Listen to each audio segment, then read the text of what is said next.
Thank you, Mr. President, members of the Security Council. And thanks for the opportunity to brief you again. When I last briefed you on 8th of December, the Sudanese military and a broad range of civilian actors had just signed a political framework agreement. This was a watershed moment and ushered into a new phase of the political process, which aims to lead to a new transitional period. Today, we are the closest we have been to a solution, although challenges remain. Let me outline where we are. On 9 January, the signatories to the framework agreement, with the facilitation of the trilateral mechanism of African Union, IGAD, and United Nations, began broad consultations in the form of workshops on 5 contentious issues: the dismantling of the old regime, the Juba peace agreement, the east of Sudan, transitional justice, and security sector reform. Calling these consultations workshops is a bit of a misnomer. Each consultation gathered hundreds of Sudanese women and men. Most of them came from outside the capital, representing a broad social, professional, and political spectrum. And even some who had earlier publicly rejected the political process joined these conferences or workshops. Each workshop thus created space for public and transparent discussions among Sudanese citizens from all walks of life, including societal groups who often feel voiceless. And while the representation of Sudanese women fell short of the commitment to a 40% minimum, women actively participated in the discussions. Many areas of consensus emerged. In the workshop on the East, for example, important breakthroughs emerged, such as an agreement on a forum that will pave the way for future reconciliation in that region. The National Conference on Transitional Justice, which concludes today, was instrumental in advancing a common understanding of accountability and reconciliation. The reform of the security sector and the integration of forces are among the most sensitive elements of the current process. Last Thursday, military and civilian leaders signed a joint paper on phases and substance of security sector reform. This allows us, the trilateral mechanism, to launch the last workshop by the end of this week.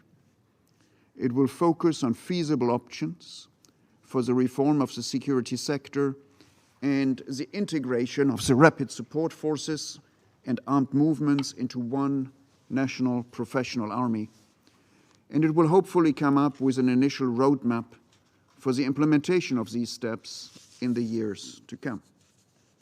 Things are moving fast.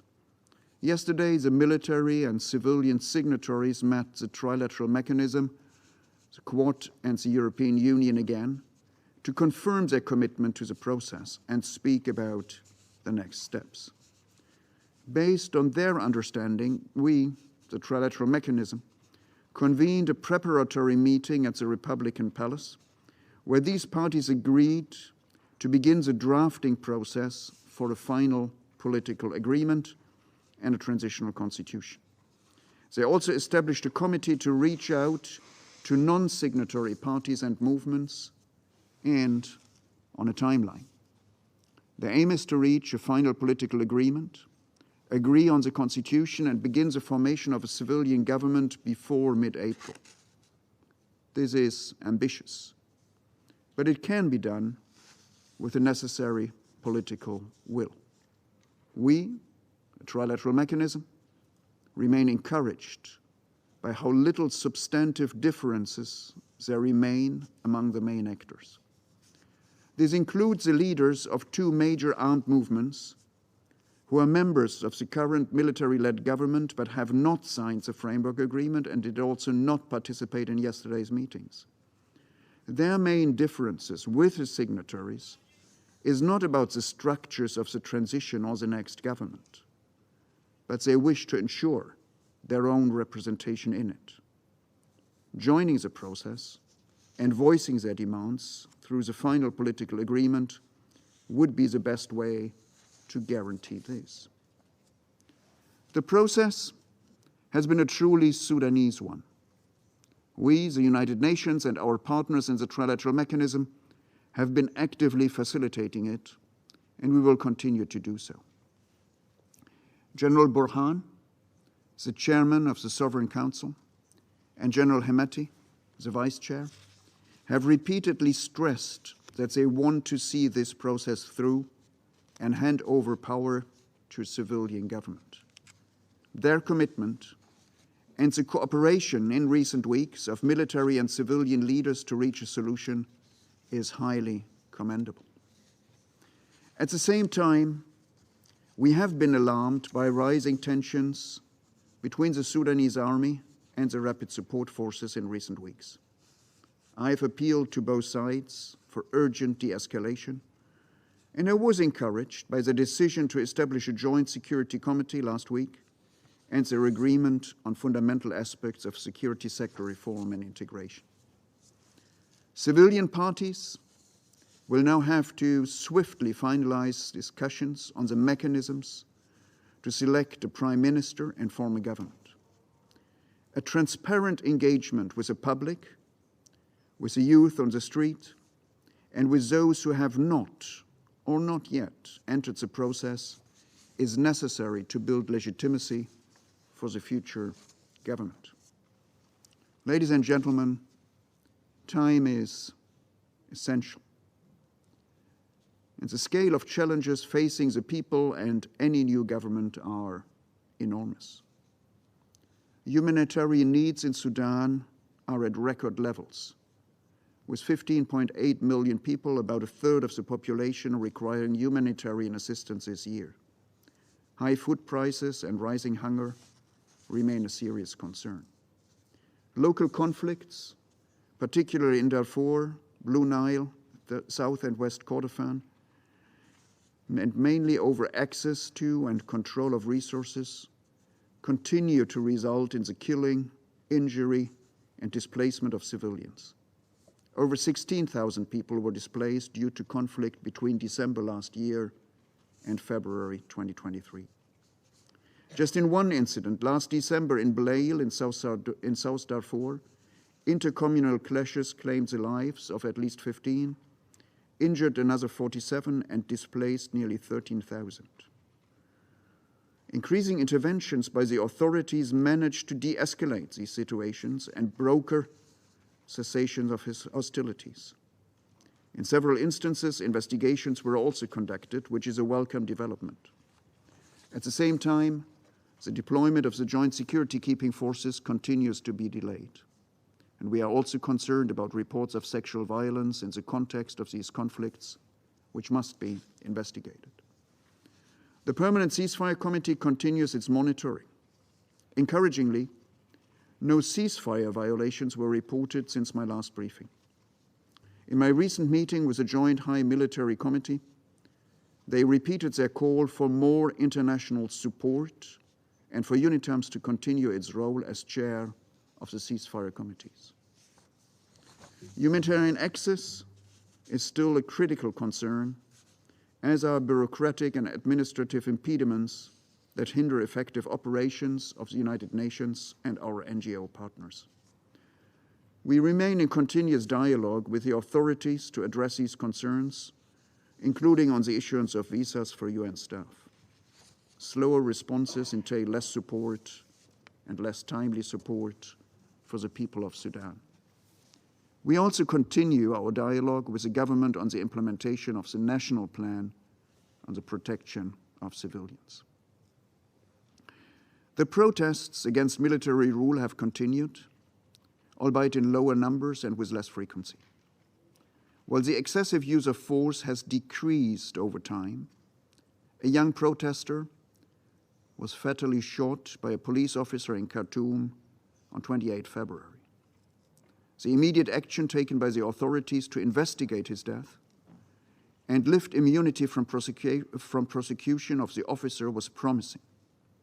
I urge the authorities to make visible progress on investigations into this and other human rights abuses and bring the perpetrators to justice. A court decision on 6 March to acquit and release 8 young men accused of killing a military intelligence officer last year was welcome, given the absence of evidence against them. I also welcome the release of 300 other men who were detained without charges on the orders of the governors of North and West Darfur in 2021 and 2022. The authorities must respect the due process rights of detainees and release anyone unlawfully detained. The United Nations also continues to work with the authorities and armed groups to ensure the release of children associated with armed groups. Over the last 2 months, 122 children, 92 boys and 30 girls were released in Darfur. Ladies and gentlemen, the challenges facing the next government are immense. Addressing pressing humanitarian and economic needs, ensuring security and justice and respect for human rights, peacemaking, and advancing the democratic transition are all critical demands of the Sudanese. The UN, with international partners, is coordinating and jointly planning collective support for the post-agreement transition phase and the government's priorities. We already convened an initial discussion continuing UN agencies, the IFIs and donors to support priorities of an incoming government, an expected incoming government,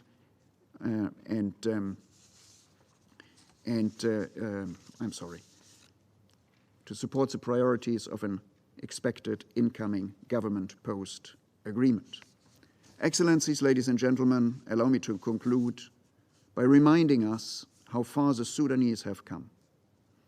When I briefed you last year around this time, the trilateral mechanism had just begun the process of shuttling between Sudanese stakeholders. At that time, protests were held every few days, and key actors did not want to talk, let alone negotiate with each other. Today, Sudanese stakeholders are closer than they have ever been to a settlement and the return to civilian government. The process, certainly not perfect, and occasionally criticized for being too slow, has managed to get a broad and sufficiently inclusive group of stakeholders, particularly the military authorities and civilian opposition parties, to near agreement. And as the Sudanese navigate this last hurdle, collective efforts from the international community are needed now more than ever. It is necessary to support the next government with the required capacity to tackle the major issues that have lain dormant, addressing root causes of conflict, implementing security arrangements, significantly improving the lives of Sudanese women and men, preparing free and fair elections. The united support of this Council will be crucial. Thank you very much. I thank Mr. Volker Perthes for his important briefing.